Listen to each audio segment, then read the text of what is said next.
এই যে হুজরাত বা হুজরাতাত থেকে এই সূরাটির নাম হয়েছে হুজরাত, স্ত্রীদের ঘর সমূহ।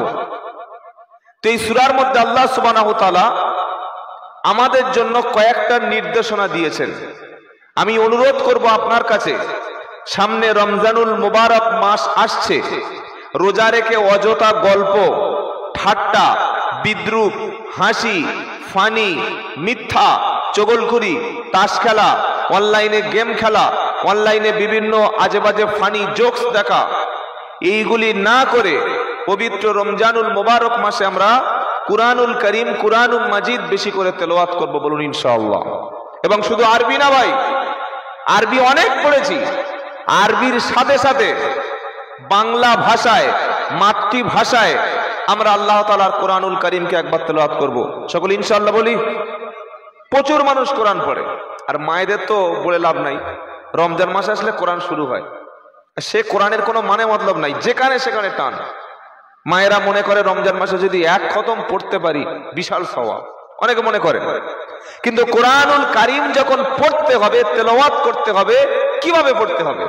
আমার মতো না আমার পাড়ার কোনো ব্যক্তির মতো, না বিশ্ব নবীর মতো? কার মতো? মুহাম্মদ সাল্লাল্লাহু আলাইহি ওয়াসাল্লামের মতো।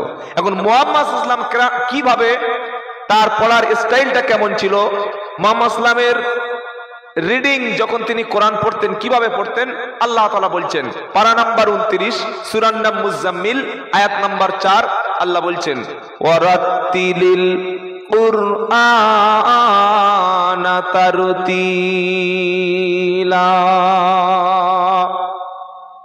হে নবী, আপনি যখন কোরআন পড়বেন তারতিল, তাজবিদের সঙ্গে, যেখানে যেমন টান, কোন জায়গায় থামতে হবে, কোন জায়গায় ছাড়তে হবে, কোন জায়গায় গুন্না, সেইভাবে ধরে ধরে সহিভাবে কোরআন পড়ুন।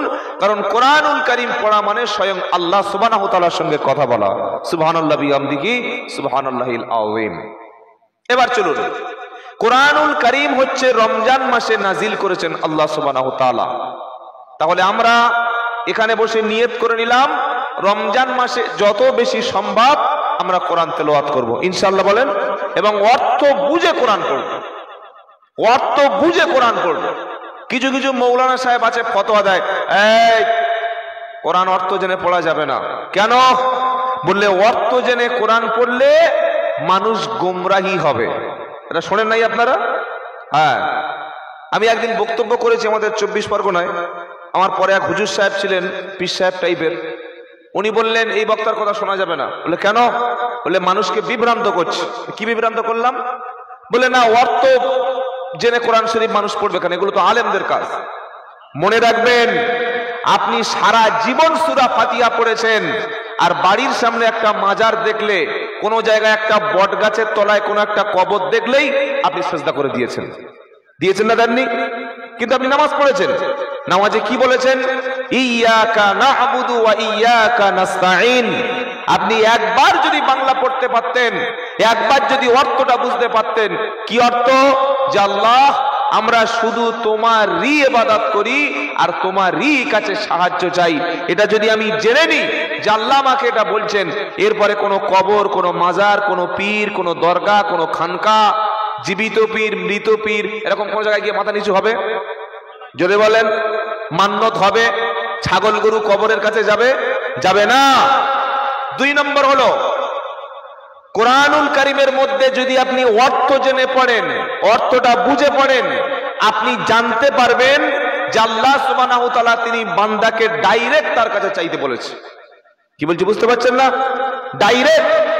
আর আমাদের ভণ্ডরা যারা মানুষদেরকে দিনের পথ থেকে সরিয়ে দিতে চায়, তারা কি বলছে? আল্লাহকে ডাইরেক্ট পাওয়া যায় না।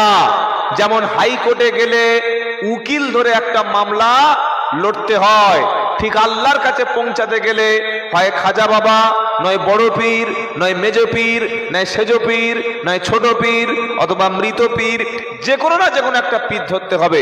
এবার একটা শিক্ষিত ছেলে যে গ্রাজুয়েশন কমপ্লিট করেছে, কিংবা MSc, MCom, BCom, MTech, BTech বা মাধ্যমিক পাস করেছে, শুধু বাংলা পড়তে পারে।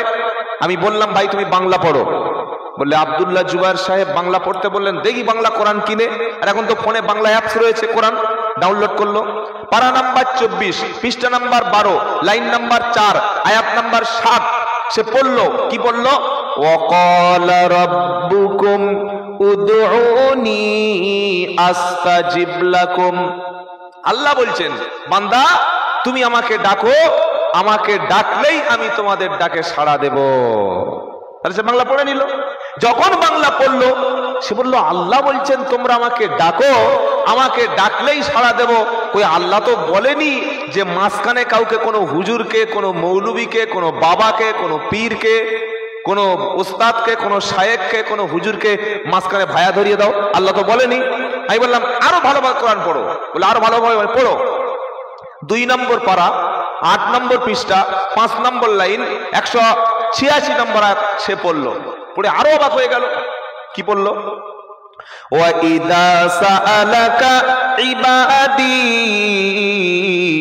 أَنِّي فَإِنِّي قَرِيبٌ أُجِيبُ دَعْوَةَ الدَّاعِ إِذَا دَعَانِي فَلْيَسْتَجِيبُوا لِي وَلْيُؤْمِنُوا بِي لَعَلَّهُمْ يَرْشُدُونَ।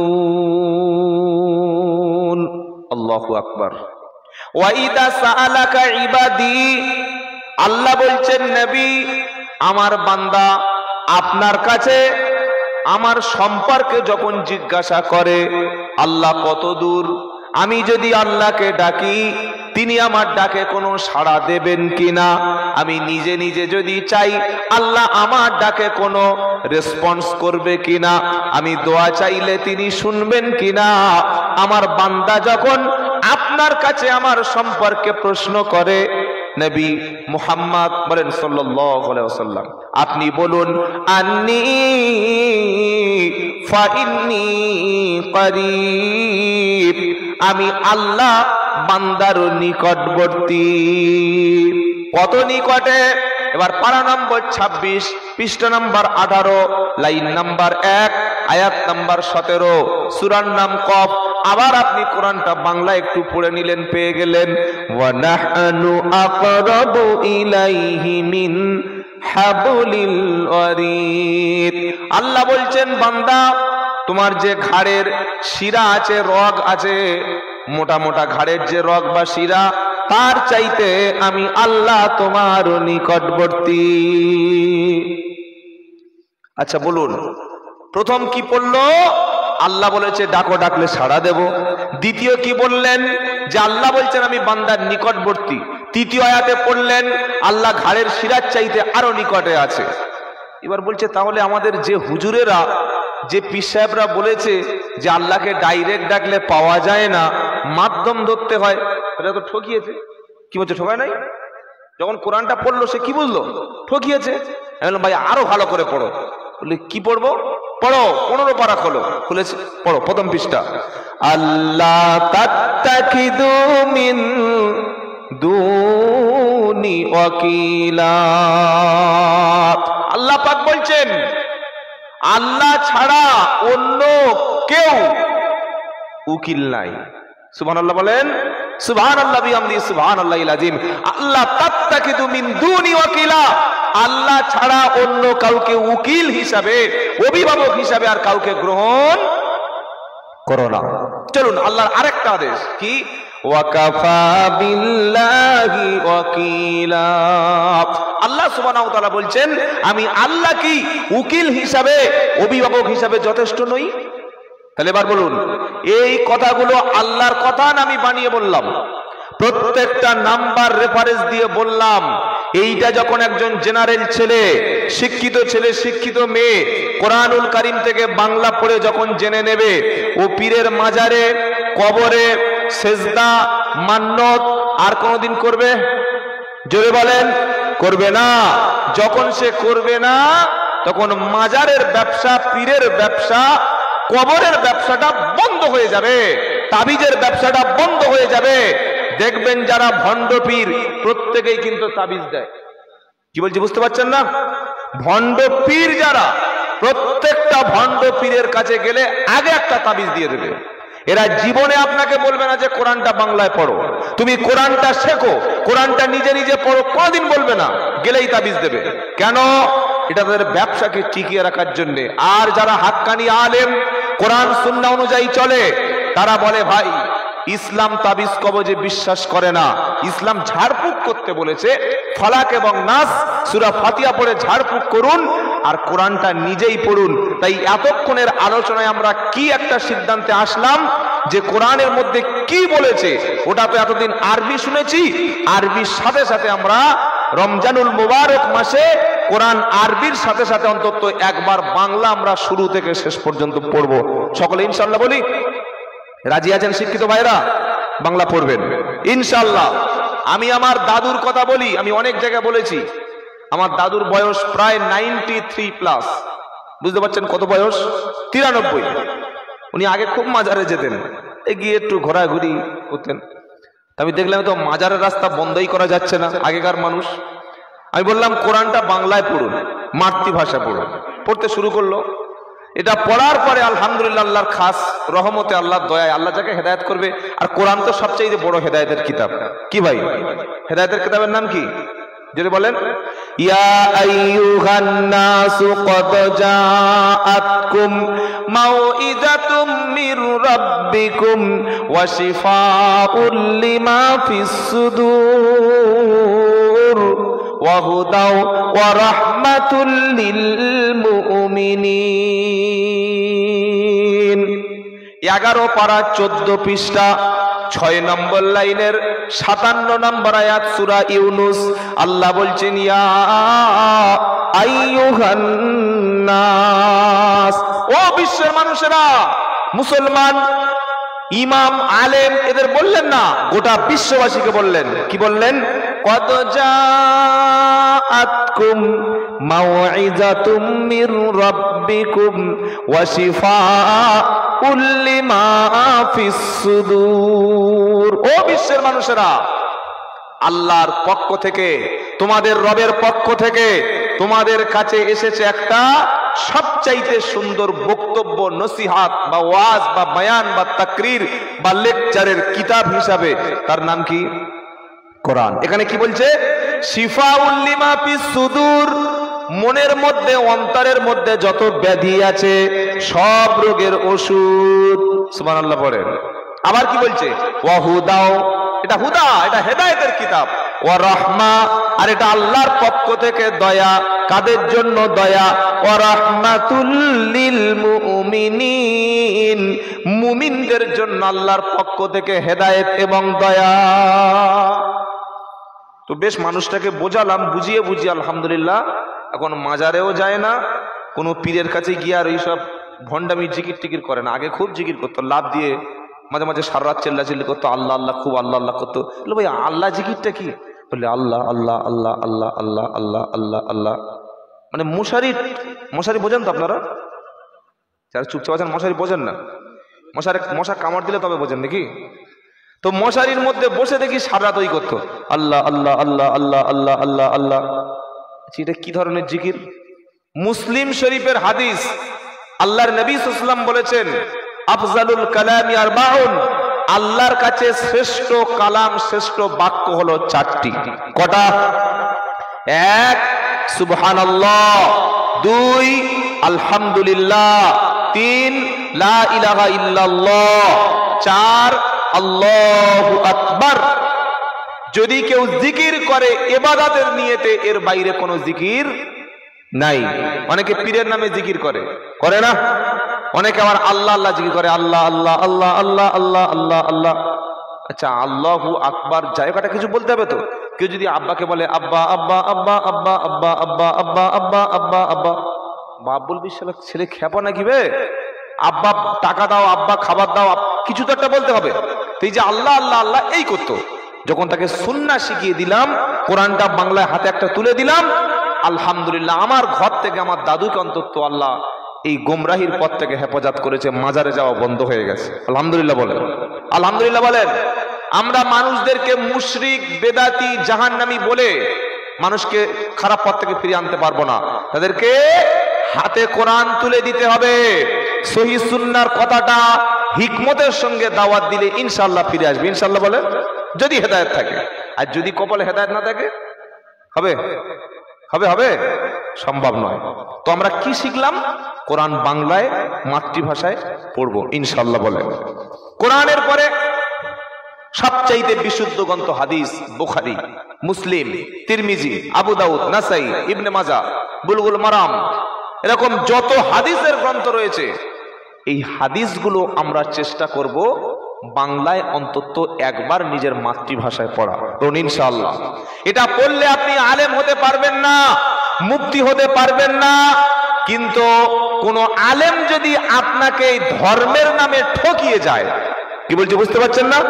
ধর্মের নামে কোন মৌলবী যদি জালিয়াতি করে যায়, যেমন একটা বক্তব্য লোক করে, বাবারা দেশকে ভালোবাসা ইমানের অঙ্গ, সুবহানাল্লাহ।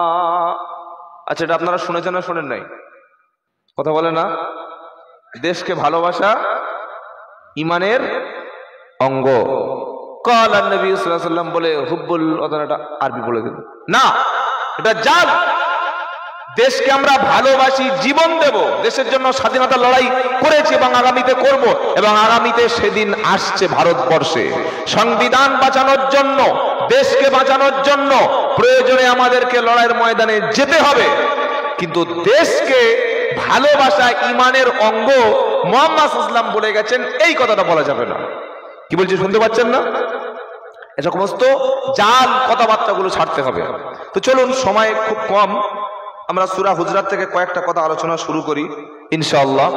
ইনশাআল্লাহ বলেন ইনশাআল্লাহ। সুবহানাকা লা ইলমা লানা ইল্লা মা আল্লামতানা ইন্নাকা আনতাল আলিমুল হাকিম। আর এমন একটা সময় আমি এই কথা বলতে শুরু করেছি, মানে এখন প্রায় 11:30। এই সময়টা আর বক্তব্যের খুব পরিবেশ নাই। আমি ওই জন্য সব কমিটিকে বলি, ভাই যত সম্ভব একটু ফার্স্ট টাইম আমাকে সময় দেবেন, কিছু কথা হয়তো বলতে পারবো, পরিস্থিতি হিসেবে আমাদের কথা বলতে হয়। একটা মানুষ যদি বিরিয়ানি খেয়ে ফেলে, মাংস খেয়ে ফেলে, মাছ খেয়ে ফেলে, তার উপরে যদি ওই আপনারা ঘুগনি বোঝেন, ঘুগনি আলু আর যেটা ওই আলু ঘুগনি আর যদি ভাত দেয় বিরিয়ানির উপরে, কেউ খাবে? তো সে সন্ধ্যা থেকে খেয়ে ফেলেছেন। এবার যা বলবো চলে যাওয়ার সময় আর কি। তো যাই, 2-4টে কথা শেয়ার করবো আপনাদের সাথে, বলি ইনশাআল্লাহ। ইনশাআল্লাহ বলেন। সূরা হুজরাত থেকে 2-3টে কথা শেয়ার করব, একটু শুনবো ইনশাআল্লাহ। সূরা হুজরাতের মধ্যে 6 নম্বর আয়াতে, এটা 26 পারা 15 পৃষ্ঠা 4 নম্বর লাইনের 6 নম্বর আয়াত। সূরার নাম হুজরাত, খালি এতটুকু শুনুন। এত গুরুত্বপূর্ণ কথা, এত মূল্যবান কথা, যে একটা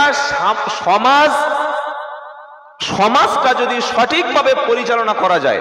ধরুন আপনাদের এই এলাকার নামটা কি যেন ভুলে গেল, নূরপুর, পাশে মহিপাল আছে, তাই তো? এই নূরপুর আশেপাশে এলাকাগুলোতে অনেক মুসলমান বাস করে। এই এলাকাগুলোতে একটা মুসলমানকে বাঁচতে হলে, তাকে সঠিকভাবে চলতে হলে, সে নিজের মতো চলবে না কোরআন সুন্নাহ অনুযায়ী চলবে? বলুন। কোরআন সুন্নাহ অনুযায়ী চলবে। কোরআন সুন্নাহ অনুযায়ী চলতে গেলে তাকে কোরআন সুন্নাহ জেনে চলতে হবে না না জেনে চলতে হবে? জেনে চলতে হবে। কোরআন সুন্নাহ জেনে চলার জন্য বছরে একদিন শুনলে হয়ে যাবে, না বাড়িতে গিয়ে কোরআন সুন্নাহ চর্চা করতে হবে? চর্চা করতে হবে, চর্চা করব ইনশাআল্লাহ। সূরা হুজরাতে 3-4টে মেসেজ আপনাদের কাছে শেয়ার করব, তারপরে আমরা বিদায় নেব ইনশাআল্লাহ, যতক্ষণ আপনারা ধৈর্য ধরবেন। প্রথম 6 নম্বর আয়াতে আল্লাহ তাআলা বলছেন, খুব ভালো করে শুনুন। শুনছেন ইনশাআল্লাহ? তাহলে শুরু করি নাকি? কি বলছেন আল্লাহ সুবহানাহু ওয়া তাআলা? ইয়া আইয়ুহাল্লাযীনা আমানু ইন জাআকুম ফাসিকুম বিনাবাইন ফাতাবায়্যানু আও তুসিবু কওমান বিজাহালাতিন ফাতুসবিহু আলা মা ফাআলতুম নাদিমিন। আল্লাহু আকবার। এটা সূরা হুজরাতের 6 নম্বর আয়াত। ইয়া আইয়ুহাল্লাযীনা আমানু, মানে ও বিশ্বাসী ঈমানওয়ালা। আমরা সকলে ঈমানদার, আলহামদুলিল্লাহ বলে আলহামদুলিল্লাহ। ঈমানদার আল্লাহ কাদেরকে অ্যাড্রেস করছেন, কাদেরকে ইন্ডিকেট করছেন, কাদেরকে তিনি ডিরেকশন দিচ্ছেন? ইমানদারদেরকে। কাদের বলেন? জোরে বলেন। ইমানদার। কি বলছেন? ইয়া আইয়ুহাল্লাযীনা আমানু, ও বিশ্বাসী ঈমানওয়ালা, জাআকুম ফাসিকুম বিনাবাইন ফাতাবায়্যানু আও তুসিবু কওমান বিজাহালাতিন ফাতুসবিহু আলা মা ফাআলতুম নাদিমিন।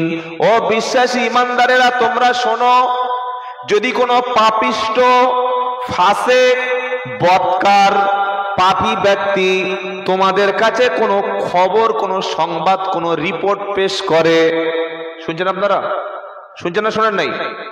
যে কটা কথা আমি বলবো ইনশাআল্লাহ, আমি কথাগুলো আপনাদের মেমোরিতে, ব্রেনে, স্মৃতিতে যেন বসিয়ে দিতে পারি, সেইভাবে সহজভাবে উপস্থাপন করব কয়েক মিনিটের মধ্যে ইনশাআল্লাহ। বলেন, প্রথমে আল্লাহ কাদের বললেন? ঈমানদারদের না বেঈমানদের?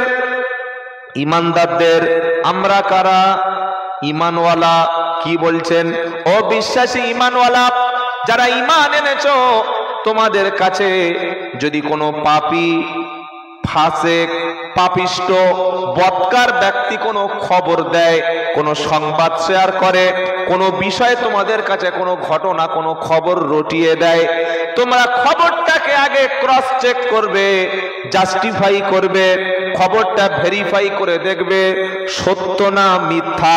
একজন বলল আর ওটা আপনি মেনে নিয়ে বিশ্বাস করলেন, আল্লাহ পাক বলছেন ওই খবরটা বিশ্বাস করার আগে, শেয়ার করার আগে, সমাজে ছড়িয়ে দেওয়ার আগে কোনো খবরটা ভালো করে তুমি ওটাকে জাস্টিফাই করো সত্য কিনা। কারণ যে লোকটা বলেছে সে তো পাপী, তার কথাও তো মিথ্যা হতে পারে। আল্লাহ বলছেন ভালো করে জাস্টিফাই করো, ভালো করে তুমি চেক করো। যদি জাস্টিফাই না করো তাহলে ভুলভাবে তোমরা ওই খবরটা নিয়ে যে কোনো কওমের বিরুদ্ধে তোমরা কি করবে? হঠাৎ রেগে গিয়ে যে কোনো কওমকে তোমরা আক্রমণ করে দিতে পারো, আর পরে যখন জানবে খবরটা ভুল ছিল তখন তোমরা লজ্জিত হবে।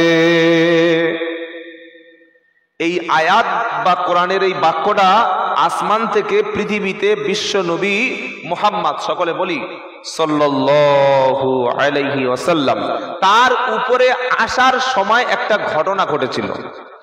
ঘটনা হচ্ছে হযরতে হারিস রাদিয়াল্লাহু আনহু, তিনি ছিলেন মদিনার বাইরের একজন ব্যক্তি, নন মুসলিম, গায়র মুসলিম। তিনি মুহাম্মদ সাল্লাল্লাহু আলাইহি ওয়াসাল্লামের কাছে আসলেন। শুনছেন আপনারা? অ্যাক্টিভ আছেন তো? এসে ইসলাম সম্পর্কে মুহাম্মদ সাল্লামকে জিজ্ঞাসা করলেন যে ইসলামটা কি। আল্লাহর নবী সাল্লাল্লাহু আলাইহি ওয়াসাল্লাম ইসলামের ব্যাপারে কিছু কথা বললেন। ঈমান, সালাত, সিয়াম, হজ, আর কি জানেন না? ভুলে গেছেন নাকি? যাকাত, পাঁচটি বিষয়, কলেমা, নামাজ, রোজা, হজ, যাকাত। সে সবগুলি গ্রহণ করলেন, করে ইসলামের অর্থনীতিটা তার কাছে খুব ভালো লেগে গেল। যেমন এই রমজান মাস আসছে কি আসে না?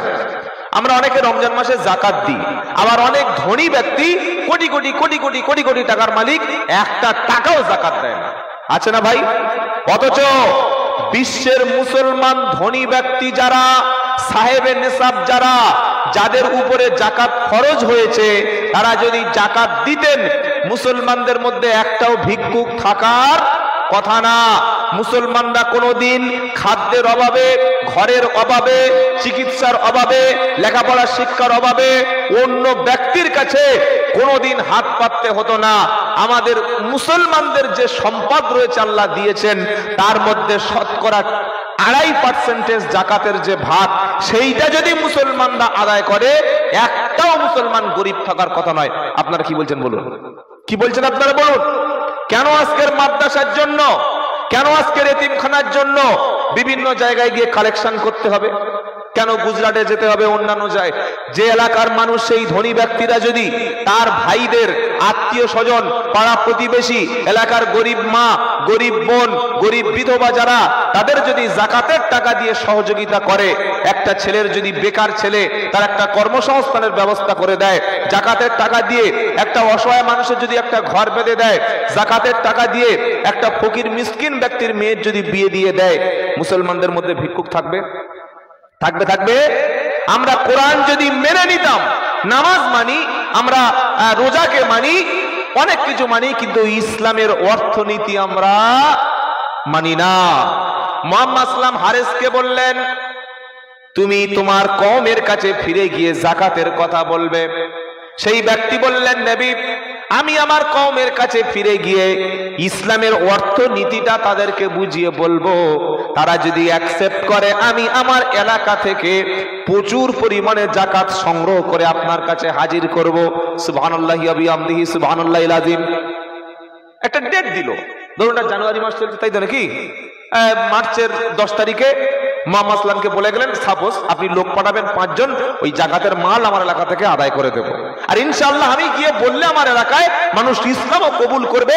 আর প্রচুর সম্পদশালী ব্যক্তি আছে, ওই সাহাবা বলছেন প্রচুর সম্পদশালী ব্যক্তি আছে, তারা এত জাকাত দেবে আমি একা আনতে পারবো না, আপনি কিছু গাড়ি মানে এখন তো ওই তখন ট্রাক ছিল না, ছিল তখন ওই ঘোড়া বা উট মরুভূমির জাহাজ পাঠিয়ে দেবেন।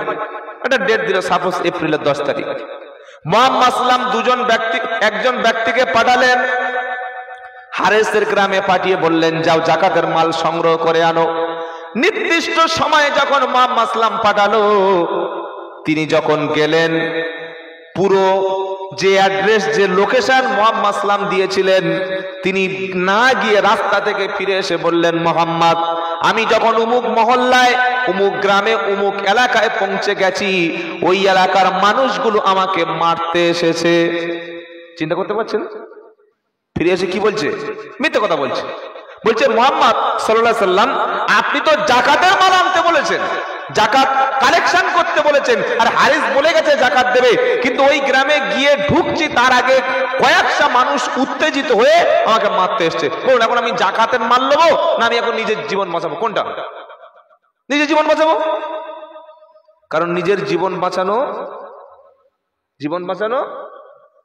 এটা একেবারে ডাহা মিথ্যা কথা, ডাহা মিথ্যা কথা। জীবন বাঁচানো ফরজ নয়, ঈমান বাঁচানো ফরজ।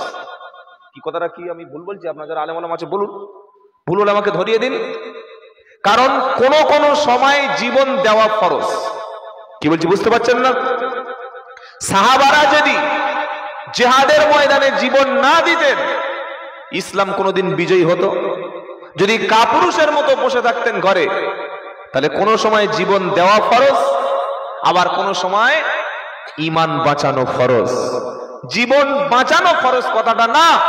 আমাকে বলছে, আমি ধরুন এই প্রোগ্রাম করে বাড়ি ফিরে যাচ্ছি, গাজল পার হলাম, সুজাপুর পার হলাম, ফারাক্কা ব্রিজ পার হয়েছি, ওই সুতি বা ধুলিয়ান 5টা অ্যান্টি সোশ্যাল পার্সন হাতে বন্দুক নিয়ে, এই দাঁড়াও, দেখি কি ভাই, দাঁড়াও বলছি।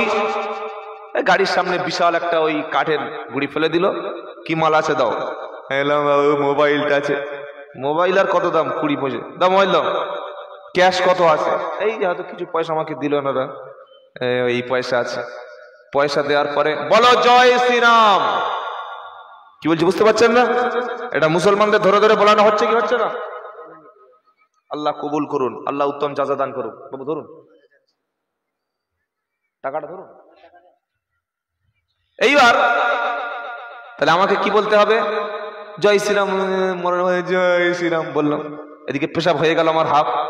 বললে বলো যে মুহাম্মদ সাল্লাল্লাহু একজন খুনি, নাউযুবিল্লাহি মিন যালিক, আউযুবিল্লাহি মিনাশ শাইতানির রাজিম।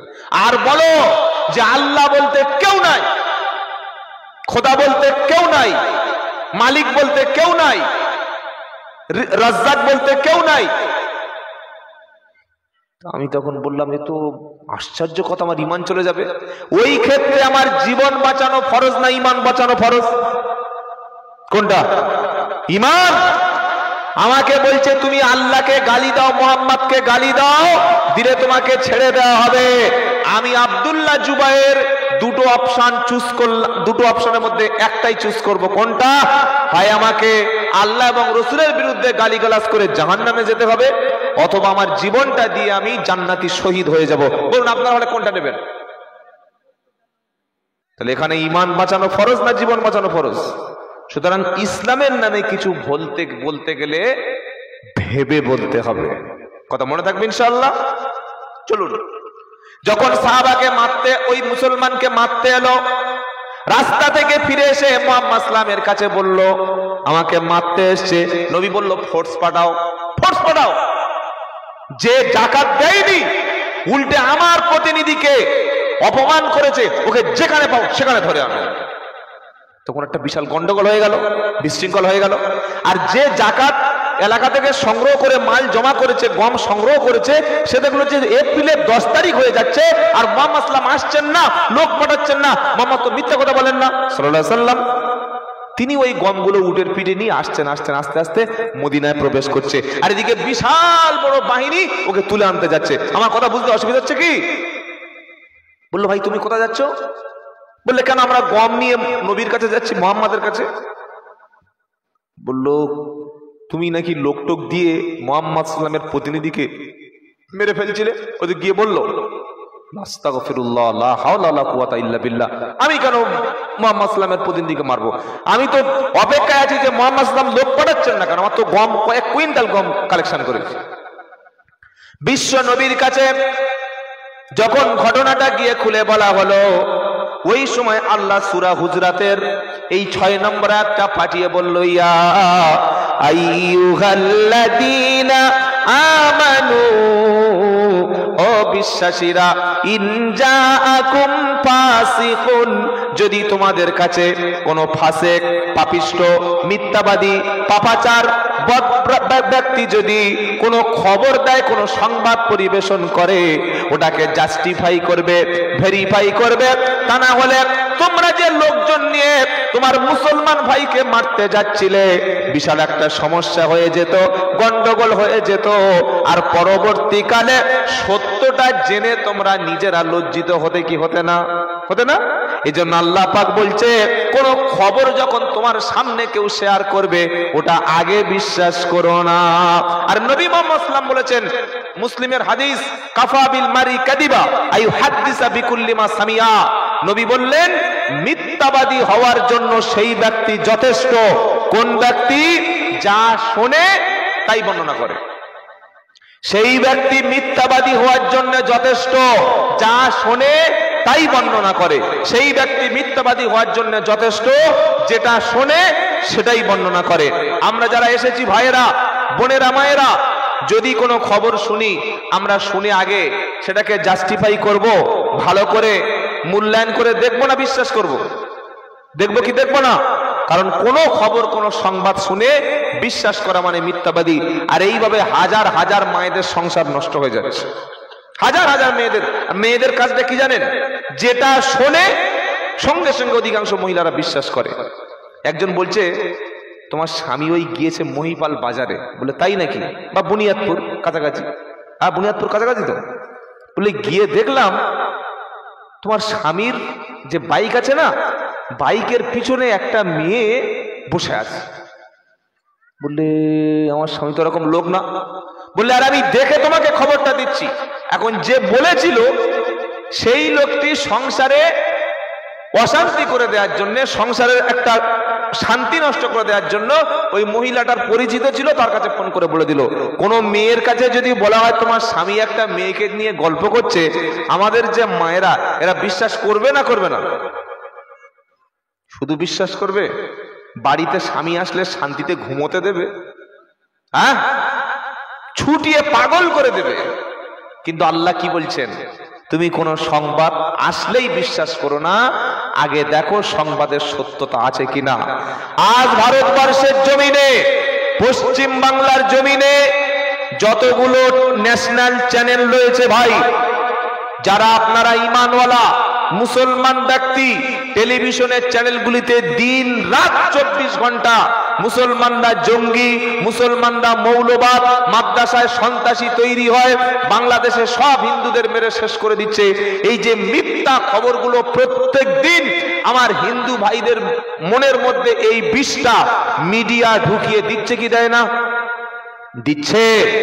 সেক্ষেত্রে এই শান্তির রাজ্যটাকে অশান্তির রাজ্য বানানোর জন্য সবচাইতে ভূমিকা পালন করছে এই মিডিয়া। মিডিয়া হলো বর্তমান সবচাইতে বড় সন্ত্রাস।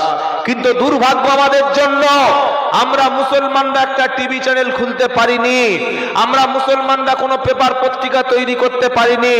ডক্টর জাকির নায়েক হাফেজাহুল্লাহ আল্লাহর পক্ষ থেকে একটা রহমত ছিল, যিনি পিস টিভি নামক একটা টিভি চ্যানেল খুলেছিলেন, যার দ্বারায় বিশ্বের কয়েকশো ল্যাঙ্গুয়েজ ভাষায় কোটি কোটি মানুষ দর্শক ছিল। ইসলামের সত্যটা প্রতিদিন মানুষের কাছে পৌঁছে যেত। এই ভারতবর্ষের কিছু হারামখোর পীর সাহেব, কিছু ব্যবসায়ী ভণ্ড পীর, যারা দেখলো আমাদের মাজারের দিকে লোক আর আসছে না, তাবিজের কোটো আর খুলতে হচ্ছে না, মানুষ আমাদেরকে আর ডাকছে না, মানুষ যদি কোরআন সুন্নাহ জেনে যায় তখন এই ভণ্ডামির ব্যবসাটাই তো বন্ধ হয়ে যাবে। তাই তারা জাকির নায়েককে ইহুদিদের দালাল, কাফেরের দালাল, সে মুশরিক, সে ইহুদি, সে দেশ বিরোধী, এই সমস্ত কথা বলে প্রথমেই তার পিস টিভি চ্যানেলটা বন্ধ হলো। আজ এই রকম একটা মানুষের ভারতবর্ষে প্রয়োজন ছিল, কিন্তু সেই ব্যক্তিটা আজকের বিদেশে আছে।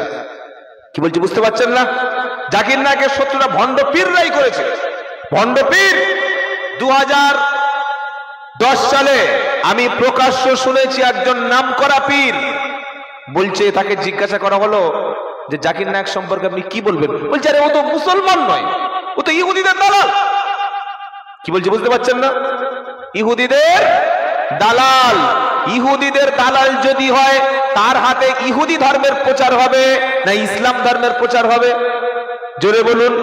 আমি আব্দুল্লাহ জুবায়ের যদি খ্রিস্টানদের দালাল হই, আমি কোরআন সুন্নাহ দিয়ে কথা বলবো না বাইবেলের কথা বলবো? বাইবেল কিসের কথা বলবো? কোরআন সুন্নাহর। আমি যদি খ্রিস্টানদের দালাল হই, আমি মুহাম্মদ সাল্লামের পক্ষে কথা বলবো না জেসাস ক্রাইস্টের কথা বলবো? জেসাস ক্রাইস্টের কথা বলবো।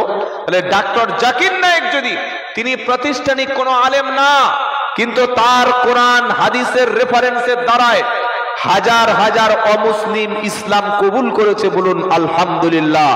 তাই বর্তমান সময়ে আমি বলে যাচ্ছি, শুনুন, যদি পশ্চিম বাংলার মানুষ, কথাটা ভেবে দেখবেন, পশ্চিম বাংলার মানুষ যদি একটা টিভি চ্যানেল না খুলতে পারে, আগামীতে যত মাদ্রাসা, যত মসজিদ, যত কোরআনের কারখানা, সবগুলো সন্ত্রাস, সবগুলো মৌলবাদ, সবগুলো জঙ্গি, এগুলো তৎপরতা চালিয়ে বন্ধ করে দেওয়ার যে ষড়যন্ত্র, সেটাই দিন রাত করে দিচ্ছে, আর আগামীতে সেই কাজটা করবে।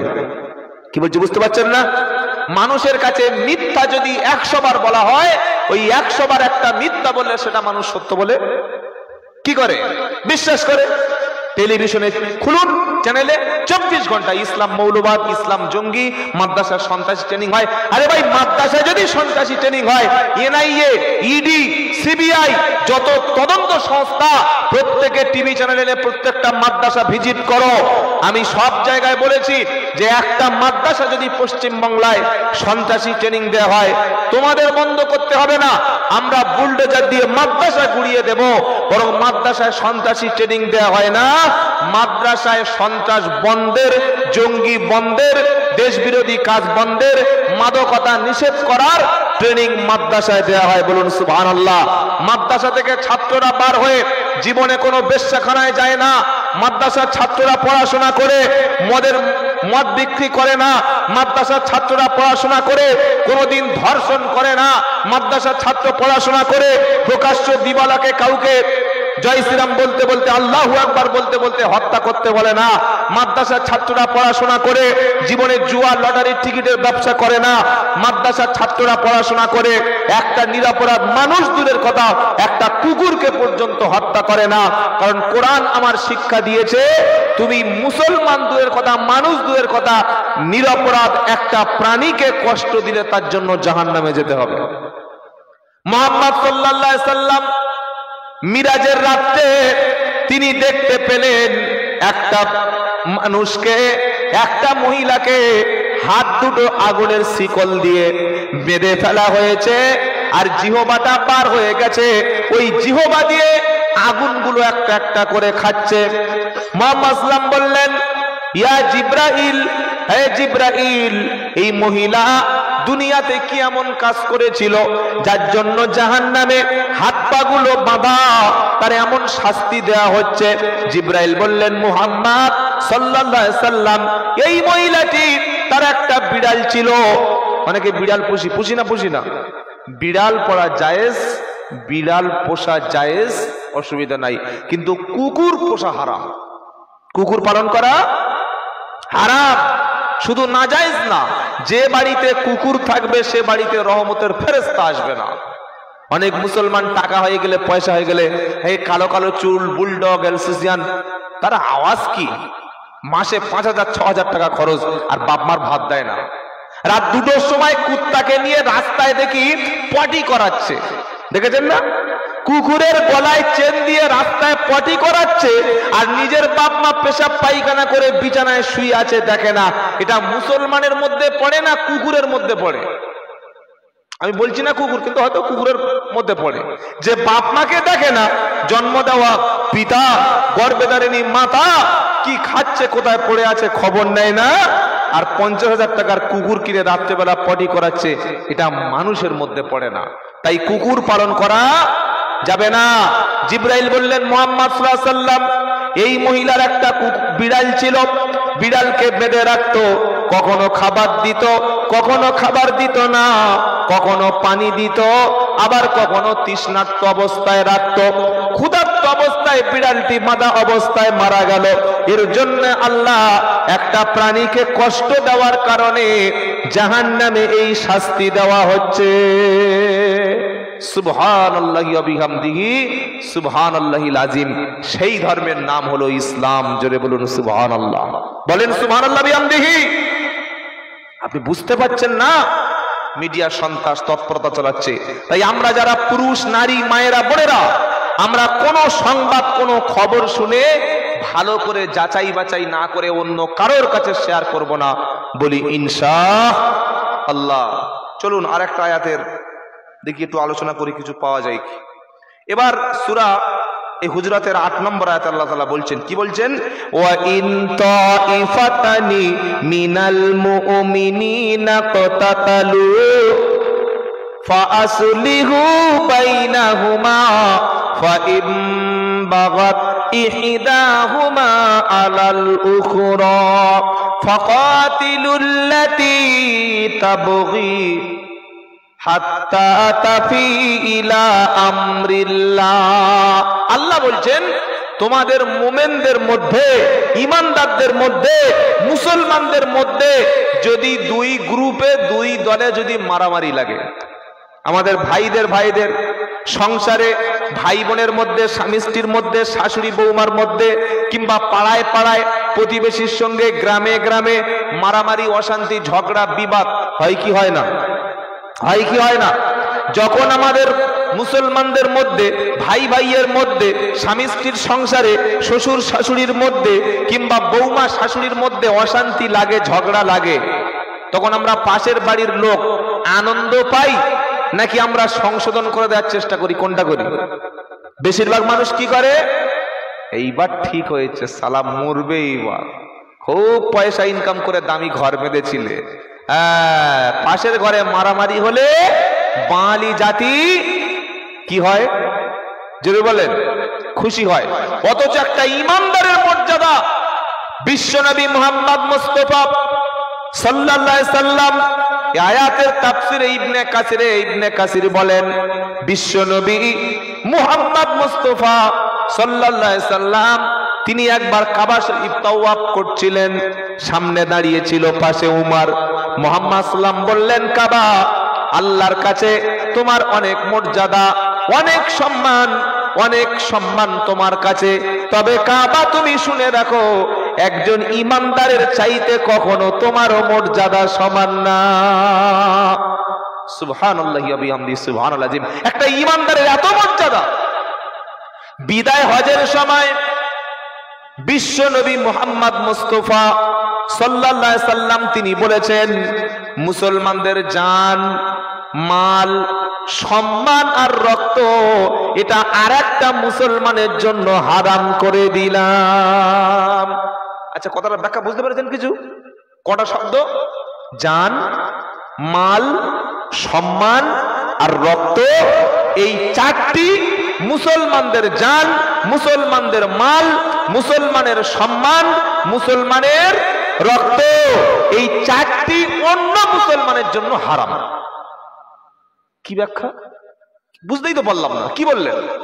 তার মানে হলো একটা মুসলমান সে যে দলের হোক না কেন, যে ব্যক্তি হোক না কেন, সে যদি ইমানদার মুসলমান হয়, তার জানে মেরে ফেলা কোনোভাবেই, যদি বলেন, যাবে না। 2 নম্বর হলো তার মাল। আপনি মুসলমান, আপনার প্রতিবেশী মুসলমান, তার জমি, তার জায়গা, তার অর্থ, তার সম্পদ আপনি অবৈধভাবে দখল করতে পারবেন না। এটা কি? এটা কি? হারাম। অবৈধভাবে কারো সম্পদ দখল করা হারাম। 3 নম্বর হলো সম্মান। আপনি মুসলমান, আপনার পাশেও একজন বাস করে, সেই ঈমানওয়ালা, আপনি তার সম্মান হানি করছেন, আপনি তার মর্যাদা ক্ষুণ্ণ করছেন, অপমান করছেন, এটাও হারাম। আর 4 নম্বর হলো রক্ত। একটা ইমানদার আর একটা ইমানদারের রক্তপাত, পৃথিবীতে রক্তপাত করা, এটাও হারাম। এখানে কোরআন সেই শব্দ শুনিয়ে দিল, ওয়া ইন তাইফাতানি মিনাল মুমিনিনা ক্তাতালু ফাআসলিহু বাইনাহুমা। আল্লাহ পাক বলেন, ও মুমিনেরা, তোমাদের মধ্যে 2 দল যখন পরস্পর মারামারিতে লিপ্ত হবে, 2টো মুমিন যখন পরস্পর অশান্তি মারামারি করবে, দাঙ্গা করবে, তখন 2 দলের মধ্যে তোমরা ফয়সালা করে দেবে। ইনশাআল্লাহ বলেন তো দেখি ভাই, বলে ইনশাআল্লাহ। স্বামী স্ত্রী প্রচুর ঝগড়া করছে, আমরা পাশ থেকে গিয়ে বললাম, হ্যাঁ মেয়েটার খুব দোষ আছে। দোষ না হলে আর স্বামীর হাতে মার খায়? শাশুড়ি আর বৌমা খুব ঝগড়া হচ্ছে, পাশের ঘরের একটা মহিলা বলছে, এইবার দারুণ মজা লাগছে, দেখো কেমন শাশুড়ি, কেমন মজা। পাশে পাশে 2টো ভাই ঝগড়া করছে, তখন পাশ থেকে বলছে, তোদের হাত থাকতে মুখে ঝগড়া করছিস কেন রে? এরকম বলে কি বলে না? বলে কি বলে না? এটা জায়েজ না। আমরা সমাধান করব, আমরা মানুষের প্রবলেম সলভ করে দেব। বরং কারোর মধ্যে ঝগড়া হলে আমি 2 দলকে এক জায়গায় বসিয়ে তাদের মিল মহব্বত তৈরি করে দেব, ইনশাআল্লাহ। বলেন নবী মুহাম্মদ সাল্লাল্লাহু আলাইহি ওয়াসাল্লাম বলেন, তোমার মুমিন মাজলুম ভাইকে তুমি সাহায্য করো, আবার জালিমেরও সাহায্য করো। সাহাবারা বললেন, আপনি কি বলছেন? মাজলুম, অত্যাচারিত ভিকটিম, তাকে আমরা সাহায্য করব, কিন্তু যে জালিম, তাকে কি করে সাহায্য করব? আচ্ছা, জালিমের সাহায্য করা যায়? কি বলছেন আপনারা? যে জালিম, যে অত্যাচারী, যে অপরাধী, তার সাহায্য করা যায়? মাজলুমকে সাহায্য করা যায়, কিন্তু জালিমকে কিভাবে করব? মাসলাম বললেন, মাজলুমকে সাহায্য করার অর্থ হলো জালিমের হাত থেকে মাজলুমকে বাঁচাবে। আর মাজলুমকে সাহায্য করার অর্থ, জালিমকে সাহায্য করার অর্থ হলো মাজলুমের হাত থেকে তুমি জালিমকে দূরে সরিয়ে রাখবে। সুবহানাল্লাহ পড়েন। মাজলুমকে সাহায্য করো, জালিমকে সাহায্য করো, তার মানে হলো মাজলুমের পক্ষে দাঁড়াও, আর জালিমের কি? জালিমের বিপক্ষে দাঁড়াও, সাহায্য করো। এটা কোরআনের বাণী, এটা কোরআনের কথা, এটা ইনসাফ। আল্লাহ বলছেন, 2 জন মুমিন যখন পরস্পর মারামারি করে, ঝগড়া করে, তোমরা ফয়সালা করে দাও। এখন ফাইম বাগাত ইহদাহুমা আলাল উখরা ফাকাতিলুল্লাতী তাবগী হাত্তা তাফি ইলা আমরিল্লাহ। আল্লাহ বলছেন, 2 জন মুমিন, 2টো পরস্পর মুসলমান দল অশান্তি করতে করতে, ঝগড়া করতে করতে, 2 গ্রুপ যখন ঝগড়া লেগে গেছে, যে গ্রুপটা অন্য গ্রুপের উপরে বাড়াবাড়ি করছে, অত্যাচার করছে, তোমরা সবাই মিলে ওই গ্রুপের বিরুদ্ধে দাঁড়াও। কে বলছেন? কথাটা কার কথা? আমার আল্লাহর কথা। ওই গ্রুপের বিপক্ষে দাঁড়াও যে বাড়াবাড়ি করছে, যার ক্ষমতা বেশি, পাওয়ার বেশি, তোমরা কিন্তু তার পক্ষে কথা বলো না। বলুন তো ভাই, আমাদের পাড়ায়, আমাদের সংসারে, আমাদের এলাকায় অশান্তি হলে যার পাওয়ার বেশি, যার ভোটার বেশি, যার শক্তি বেশি, তার পক্ষে কথা বলি না মাজলুমের পক্ষে কথা বলি? কোনটা? তার শক্তি বেশি, ক্ষমতা বেশি, পলিটিক্যাল সোর্স আছে, অর্থ আছে, ইনকাম আছে, পপুলারিটি আছে, ফেমাস আছে, সম্পদ আছে। ও ভুল করলেও ভুল, ঠিক করলেও ভুল। দাদা বলেছে। কে বলেছে? দাদা বলেছে। ও যত বড় জেনাখর হোক, যত বড় সমাজ বিরোধী লোক হোক, ও যদি মসজিদে 1 লাখ টাকা দিতে পারে, আর যদি সমাজে কিছু কম্বল বিতরণ করতে পারে, আর যদি শীত বস্ত্র বিতরণ করতে পারে, তাকে দাদা বলে মঞ্চে বসিয়ে সম্মান আর সংবর্ধনা দিয়ে তাকে বরণ করে নেওয়া হয়। হয় কি হয় না? হয় কি হয় না? ও মুসলমান, ভালো করে শুনে রাখুন, বিশ্বের মধ্যে মুসলমান হলো সে যে জালিমের বিরুদ্ধে দাঁড়াবে, মাজলুমের পক্ষে দাঁড়াবে। আমি মুসলমান, আমার ভাই যদি জালিম হয়, আমার ভাইয়ের বিরুদ্ধে দাঁড়াবো, আর আমার পাশে যদি অমুসলিম মাজলুম হয়, অমুসলিমের পাশে দাঁড়াবো। এটাই হচ্ছে ইসলামের বাণী। জোরে বলুন সুবহানাল্লাহ। এখানে আল্লাহ কি বলছেন? দুই গ্রুপ, দুটো দল যদি ঝগড়া করে, মাঝখানে আগুন জ্বালিয়ে দিও না, সংসারটা নষ্ট করে দিও না, দুজনের মধ্যে ফাটল ধরিয়ে দিও না, বরং যে বাড়াবাড়ি করবে তোমরা তাদের বিপক্ষে দাঁড়াও। কতক্ষণ? যতক্ষণ সে ফিরে না আসে। আল্লাহ পাক বলেন, ফাইন ফাআত ফাআসলিহু বাইনাহুমা বিল আদলি ফাআকসিতু ও আকসিতু। আর যদি ফিরে আসে, আপনি একটা বড় গ্রুপ যে অন্যায় করছে, জুলুম করছে, তার বিরুদ্ধে দাঁড়িয়ে গেলেন, সবাই মিলে এই গরিব মানুষের উপর অত্যাচার করতে পারবে না, এই লোকের ঘর তুমি ভাঙতে পারবে না, এই লোককে তুমি কষ্ট দিতে পারবে না, এই ব্যক্তিকে তুমি ক্ষতি করতে পারো না। গোটা সমাজ যদি জালিমের বিরুদ্ধে, অত্যাচারের বিরুদ্ধে দাঁড়িয়ে যায়, অত্যাচার বন্ধ হবে কি হবে না? হবে কি হবে না? আমরা মুসলমান কি করি? তাসবিহ, জিকির, নামাজ, এর মধ্যে জান্নাত খুঁজি, অথচ অন্যায়ের প্রতিবাদ করতে চাই না। আর অন্যায়ের প্রতিবাদ যারা করে না, তারা হচ্ছে বোবা শয়তান। আল্লাহ কবুল করুক ছোট্ট সোনামণি, আল্লাহ কবুল করুক। সকলে বলুন আল্লাহুম্মা আমিন। বাবা 12টা বেজে গেছে। আল্লাহু আকবার। আর একটা কথা, একটা আয়াত বলি নাকি? কি বলছেন? একটু বলবো? আচ্ছা, আপনারা থাকলেই হলো। তা সকাল পর্যন্ত থাকবেন মনে হচ্ছে নাকি? বলছে হ্যাঁ, সকাল পর্যন্ত থাকবো। আচ্ছা, আপনারা সকাল পর্যন্ত থাকেন, আমি একটু পরে চলে যাচ্ছি ইনশাআল্লাহ। আল্লাহু আকবার, আল্লাহু আকবার। জালিমের বিপক্ষে দাঁড়াবো, মাজলুমের পক্ষে দাঁড়াবো, বলি ইনশাআল্লাহ। আল্লাহ বলছেন, জালিম যদি ফিরে আসে, ফাইন ফাআত ফাআসলিহু বাইনাহুমা বিল আদলি ওয়া আকসিতু। তোমার কথায়, তোমার কাজে তুমি যদি ঝগড়া ঝামেলা মীমাংসা করে দাও, যদি তারা ফিরে আসে, তাদের মধ্যে ইনসাফ এবং সুবিচার প্রতিষ্ঠা করে তুমি তাদের মীমাংসা করে দেবে। কারণ ইন্নাল্লাহা ইউহিব্বুল মুকসিতিন, নিশ্চয়ই আল্লাহ সুবিচারকারীকে ভালোবাসে। কাকে ভালোবাসে? এখন শ্বশুর বাড়ি ফিরে এসে দেখছে নিজের স্ত্রী আর ছেলের স্ত্রী দুজনের সাথে খুব মারপিট হচ্ছে, মানে চুল ছোঁড়াছড়ি হচ্ছে। এটা আপনার এলাকায় হয় কি হয় না? না কারোর বাড়িতে গন্ডগোল হয় না?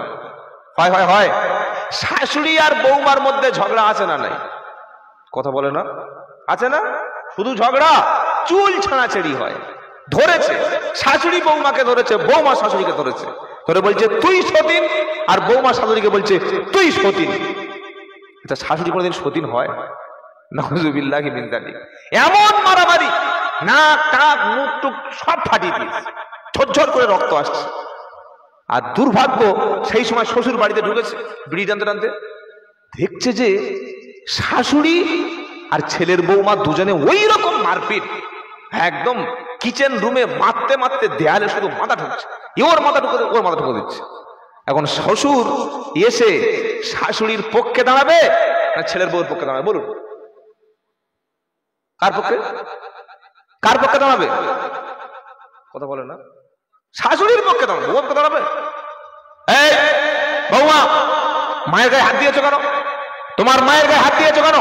শ্বশুর এসে আরেকটা থাপ্পড় মেরেছে, এক থাপ্পড় মেরে একদম দুটো দাঁত সঙ্গে সঙ্গে পড়ে গেছে। আর এখন মেয়েদের আইন করা, মেয়েদের আইন কি, একটা ছেলে বাইক নিয়ে যাচ্ছে আর একটা মেয়ে পরীক্ষা দিতে যাচ্ছে ওই স্কুটি নিয়ে। তো মেয়েটা, ওরা তখন নতুন স্কুটি হাতে পেলে মনে করে আমরা ওই রকেট চালাচ্ছি, বুঝলেন, কোনো দিকে দেখার প্রয়োজন মনে করে না, চাঁচা চাঁচা চাঁচা করে রাস্তা পার হয়ে যাচ্ছে। চৌমাথা পার হচ্ছে, সিগন্যাল দেখে নাই, আর যে বাইক চালাচ্ছিল একটা ছেলে সামনে গিয়ে একদম সাডেন ব্রেক মেরেছে। যেই ব্রেকটা করলো মেয়েটা আনফরচুনেটলি পড়ে গেল, পড়ে গিয়ে ওই কাঁদতে শুরু করলো, অভিনয় নাটক কাঁদতে শুরু করলো। তখন পাড়ার সবাই মিলে ধরে ছেলেটাকে চাঁদা তোলা পেটন দিল। চাঁদা তোলা পেটন বোঝেন, বোঝেন না? গণধোলাই দিল, মার শালাকে মোড়ের মাথায়, প্রচুর পেটা পিটল। আবার পঞ্চায়েতের বিচার হলো, 50,000 টাকা ফাইন হলো। কি বলছি বুঝতে পারছেন না? মানে এত মেয়েদের আইন করা এখন করে ফেলেছে, এজন্য বিবিদের গায়ে যেন ভুল করে কেউ হাত তুলবেন না। কি বলছি বুঝতে পারছেন না? ও জেল হবে, জরিমানা হবে, আবার ফের ওই বউকে নিয়ে ঘর করতে হবে, কিচ্ছু করার নাই ভাই। জেলও হবে, জরিমানা হবে, আবার পায়ে ধরে বউকে নিয়ে রাত্রেবেলা আই এম এক্সট্রিমলি সরি এটা বলতে হবে, সেটা সাবধান। শ্বশুর মেরেছে, মেরে শ্বশুর জেলে চলে গেছে, ছেলে বাড়ি এসে শুনলো ব্যাপারটা কি। ব্যাপারটা হলো সকালবেলা শ্বশুর কাজে চলে গেছে আর শাশুড়িকে বলে গেছে এখন রান্না করতে। শাশুড়ি ঘুম থেকে উঠে বৌমাকে বলেছে, বৌমা দুটো রান্না করো। বৌমার প্রচন্ড শরীর খারাপ, 3-4 দিন বিছানায় শুয়ে আছে। উনি বলেছে আমি পারবো না, আমার শরীর খারাপ। পারবে না, খাবে আর ঘুমাবে, শরীর মোটা করবে, চোখটা ফুলিয়ে নেবে, বডি বিল্ড হবে, তোমার শরীরটাকে তুমি সংসারের কাজ না করে তুমি বাঁচাবে। মেরেছে একটা থাপ্পড়। ওই যে অশান্তি শুরু হলো। এখন শ্বশুর বাড়িতে ফিরে এসে কার কি দোষ এটা না শুনে, যে আগেই তার বৌমাকে কিছু না বলে বৌমার ছেলের বউর উপরে অত্যাচার করেছে, এই কাজটা করা ঠিক হয়েছে না ভুল হয়েছে? জোরে বলুন, হ্যাঁ বা না বলে না? ভুল হয় নাই? অবশ্যই তার ভুল ছিল। আসল অপরাধটাকে এটা তার দেখতে হবে। কোরআন কি বলছে? কোরআন বলছে তুমি বাড়িতে আসো, তুমি সমাজে বিচার করো, পঞ্চায়েতে বিচার করো, পার্টি অফিসে বিচার করো, যেখানেই তুমি বিচার করো না কেন, তুমি দল দেখবে না, জাত দেখবে না, রক্ত দেখবে না, তোমার নিজের ছেলে দেখবে না, বরং দেখো কে অন্যায় করেছে আর কে ন্যায় করেছে। তোমার ছেলে যদি অন্যায় করে, তোমার বউমা অন্যায় করেছে, তোমার জন্ম দেওয়া ছেলে অন্যায় করেছে, মায়ের পেটের ভাই অন্যায় করেছে, অন্যায়কে অন্যায়, সাদাকে সাদা, কালোকে কালো বলতে শেখো, তবেই তুমি জাস্টিস প্রতিষ্ঠা করবে। আর আল্লাহ আয়াতে শেষে বলছেন ইন্নাল্লাহা ইউহিব্বুল মুকসিতিন, আমার আল্লাহ নিশ্চয়ই তিনি সুবিচারকারীকে খুব ভালোবাসে। সুবহানাল্লাহ বলে। তাহলে আমরা দুটো আয়াত শুনলাম, দুটো শিক্ষা নিলাম। 3 নম্বর, এবার কি বলছে শুনুন। এবার আল্লাহ রাব্বুল আলামিন বলেন ইন্নামাল মুমিনুনা ইখওয়া, নিশ্চয়ই বিশ্বের সমস্ত মুমিনেরা হলো ভাই ভাই। বিশ্বের সমস্ত মুমিনরা কি ভাই? জোরে বলেন। মিশরে যে কলেমা পড়েছে সে আমার ভাই, সিরিয়ায় যে আছে সে আমার ভাই, বাংলাদেশে যে আছে সে আমার, জোরে বলেন, ভাই। সিপিএম ভাই, তৃণমূল ভাই, কংগ্রেস ভাই, তাই তো নাকি? হ্যাঁ হ্যাঁ ভাই। ভাই হলে আর ভোটের সময় মুসলমান বোম নিয়ে মুসলমানের মাথায় মারতে পারে? এখন জলসার মজলিসে বসে বলছে ভাই, আর ভোটের সময় তো দেখে নিতে চাই, এই তো মুসলমান, এই তো আমাদের অবস্থা। আল্লাহর নবী বলেন বিশ্বের সমস্ত মুসলমান হলো একটা শরীরের অংশের মতো। পায়ে যদি কাঁটা ফোটে শরীর অনুভব করে, চোখে যদি যন্ত্রণা হয় শরীরে যন্ত্রণা উপলব্ধি করে, হাত যদি একটা, হাতে যদি চোট লাগে গোটা দেহের মধ্যে কষ্ট হয়, জ্বর যদি হয় গোটা দেহে কষ্ট হয়, পায়ে যদি কাঁটা ফোটে গোটা দেহে কষ্ট হয়। বিশ্বের কোন মুসলমান যদি একজনও আক্রান্ত হয়, তামাম বিশ্বের মুসলমান সবাই তারা কষ্ট পাবে, সবাই প্রতিবাদ করবে, কারণ সকল হলো মুসলমান ভাই ভাই। সবাই কি? জোরে বলেন ভাই। আপনি মসজিদে সালাত আদায় করতে গেছেন, পাশে একজন কালো মানুষ দাঁড়িয়ে আছে, আপনি তার পায়ে পা মেলাবেন না কালো মানুষকে পিছনে দিয়ে সাদা মানুষের পায়ে পা মেলাবেন? কোনটা? ইসলাম কি শিক্ষা দিয়েছে? কি শিক্ষা দিয়েছে? সাদা কালো, ধনী গরিব, দেশি বিদেশি, এসটি ওবিসি এসব দেখো না। সে যদি লা ইলাহা ইল্লাল্লাহ বিশ্বাস করে আর যদি মুশরিক না হয়, অবশ্যই সে তোমার ভাই। সুবহানাল্লাহ বিহামদিহি সুবহানাল্লাহিল আযীম। এই শিক্ষা আমাদের ইসলাম দিয়ে গেছে। বিশ্বের সমস্ত মুসলমান যদি একই লাইনে একই কাতারে দাঁড়িয়ে সালাত আদায় করো, কাঁধে কাঁধ পা মিলিয়ে দাও, সুবহানাল্লাহ বলবেন না? সবাই মিলাও হাতে হাত, মোরা নবীজির উম্মত, মোরা নবীজির উম্মত। সবাই মিলাও হাতে হাত, মোরা নবীজির উম্মত, মোরা নবীজির উম্মত। ইনশাআল্লাহ বলেন ইন্নামাল মুমিনুনা ইখওয়া। সমস্ত মুমিন হলো ভাই ভাই। আমরা যারা তৌহিদে বিশ্বাসী, রসুলে বিশ্বাসী, আল্লাহ বিশ্বাসী, সমস্ত মুসলমানদেরকে আমরা ভাই বলে মনে করি। এই গত বছর একটা প্রোগ্রামে গিয়েছিলাম আপনাদের উত্তর দিনাজপুরে। কালিয়াগঞ্জটা কি উত্তর দিনাজপুরের মধ্যে পড়ে? উত্তর দিনাজপুর কালিয়াগঞ্জ থানা পড়ে তো? হ্যাঁ, ওখানে একটা বাড়িতে আছি। এইবার একটা লোক আসলো, মাথায় দেখি ওই জিও টাওয়ারের মতো টুপি, উঁচু টুপি, জিও টাওয়ারের উঁচু টুপি। সালাম দিলাম, আর আমার এই গোপটা একটু ছোট মতো, আর এই সাদা টুপি পরে আছি। দেখে বুঝতে পেরেছে যে পীর ফির অত বিশ্বাস করে না, বুঝলেন? পীর মুরিদ বিশ্বাস করে না। সালাম দিলাম, দেখি চুপচাপ আছে। পাশের লোক বলছে যে আমাদের এলাকায় জালসা হয়, ওই জালসায় এসে আমাদের পীর সাহেবরা বলে গেছে যে যারা রসুলের করিম সাল্লাল্লাহু আলাইহি সাল্লামকে হাজির নাজির বিশ্বাস করে না, যারা রসুলের সামনে দাঁড়িয়ে ইয়া নবী সালামু আলাইকা এটা যারা বলে না, তাদের বাড়ির মেয়ে বিয়ে করা যাবে না, আর তাদের হাতের জবাই করা পশু খাওয়া যাবে না। কি বলছি বুঝতে পারছেন না? এই মুর্শিদাবাদে একটা মুফতি আছে, মুফতি জুবের। ওই বদমাসটা সেদিন বলছে দেখি যে ওহাবিদের হাতের গোশত খাওয়া একেবারে হারাম। ওহাবি কারা? যারা কোরআন আর সুন্নাহ অনুযায়ী মেনে চলে তারা ওহাবি, মানে আমরা সব ওহাবি। কি বলছি বুঝতে পারছেন না? ওহাবিদের হাতের গোশত খাওয়া, জবাই করা হারাম। তাদের জবাই করা হাঁস মুরগি খাওয়া হারাম। তাদের বাড়ির মেয়ে বিয়ে করা হারাম। বলুন তো, কোরআন বলছে ইন্নামাল মুমিনুনা ইখওয়া। বিশ্বের যত ঈমানদার আছে তারা মুশরিক না, রাসূলের রিসালাতকে যারা বিশ্বাস করে, যারা তাওহীদবাদী, আমরা যারা কোরআন সুন্নাহ অনুযায়ী মেনে চলি, আমরা তাদের ভাই বলে মনে করি কি করি না? করি কি করি না? কিন্তু এই মাজার পূজারীগুলো, যারা মাজার পূজারে বিশ্বাসী, তারা মনে করে যে তাদের মুসলমান, তাদের পক্ষের লোকগুলো শুধু ভাই। আর কোরআন সুন্নাহ যারা মেনে চলে, যারা মাজার বিশ্বাস করে না, পীর মুরিদ বিশ্বাস করে না, তাবিজ কবজ বিশ্বাস করে না, তাদেরকে কাফের বলে ফতোয়া দেয়। কি বলছি বুঝতে পারছেন না? এবং ওরা দেওবন্দের আশরাফ আলী থানভী নাম শুনেছেন? একজন আলেম ছিলেন, তাকে পর্যন্ত বলে কাফের। কাফের, পরিষ্কার কাফের বলে ফতোয়া দিচ্ছে। আজ আমরা বিশ্বের সমস্ত মুসলমান ইমানের ভিত্তিতে, তাওহীদের ভিত্তিতে, সুন্নাহর ভিত্তিতে যদি ঐক্যমত না হতে পারি, কবি কাজী নজরুল ইসলামের কথাটাই কিন্তু আমাদের কাছে বাস্তবে প্রমাণ হবে। কি কবি কাজী কি বলেছিলেন? বিশ্ব যখন আগিয়ে চলে আমরা তখন পিছে, বিবি তালাকের ফতোয়া খুঁজি কোরআন হাদিস চষে। আজকের বিজ্ঞানীরা, নাসা কোথায় যাচ্ছে?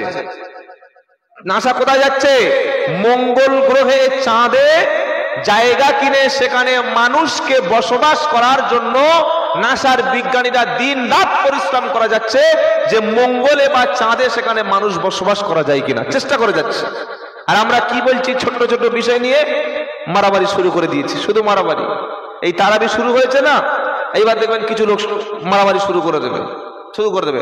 অথচ ফরজ নামাজ পড়ে না, ফরজ নামাজ পড়ে না, কাপড় পরে গাঁটের নিচে, আর গোপ রেখেছে 2 ইঞ্চি, গাঁজা ছাড়া চলে না। সে বলছে আমি রসুলকে ভালোবাসি, আশিকে রসুল। কি নাম বলছে বলেন? আশিকে রসুল। অথচ ফরজ, ওয়াজিব, সুন্নাত, তাওহীদ, শিরিক কোনটা, বিদআত কোনটা কিছুই জানে না। সেজন্য ভেদাভেদ আমরা করব না। যারা ঈমান এনেছে, যারা তাওহীদবাদী, যারা মাজার পূজারী না, যারা কোরআন সুন্নাহ অনুযায়ী চলে, আমরা সকলে হলাম ভাই ভাই, বলুন ইনশাআল্লাহ। যদি আমার মুসলমান একটা ভুল করে, আমরা তাকে জবাই করব না, তাকে মসজিদ থেকে বার করে দেব না, আমরা তাকে বুকের সঙ্গে আলিঙ্গন করে কোরআন এবং সুন্নাহর সঠিক রেফারেন্স দিয়ে তাদেরকে আমরা কোরআন সুন্নাহর দিকে আনবো, বলি ইনশাআল্লাহ। তবে আলহামদুলিল্লাহ, বর্তমান শিক্ষিত সমাজ ছেলেরা ওই মাজার পূজারে আর বিশ্বাস করে না।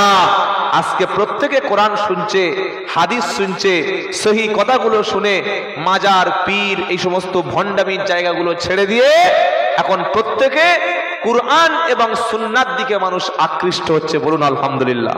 হচ্ছে